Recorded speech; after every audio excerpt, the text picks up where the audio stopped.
יש אחד בשכונה, יהודה משזהב, שהוא עושה מעשים לא יפים עם ילדים, להיזהר, לא להתקרב אליו, לא לדבר אליו, לא לצחוק עליו, לא לענות לו מה השעה.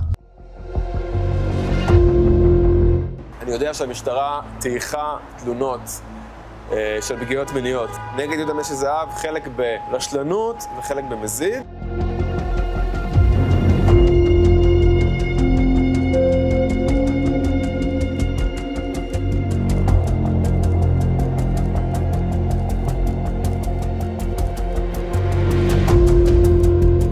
הוא היה מחפש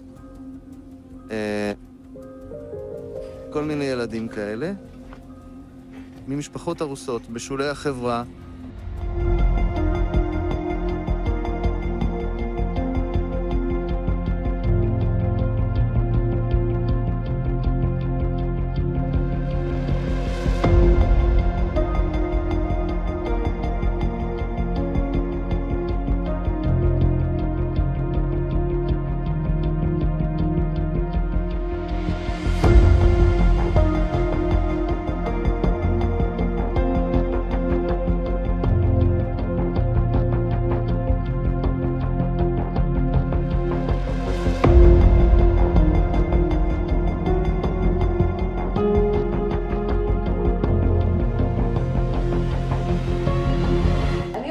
שנסגרו, שהיו חקירות נגדו, איזה 6 חקירות שנסגרו. כן. נו, עכשיו תספר לי שזה לשם שמיים או יש? לא, יכול להיות שחלק מהדיל שלו עם ירושלים היו לסגור חלק מהתיקים שלו.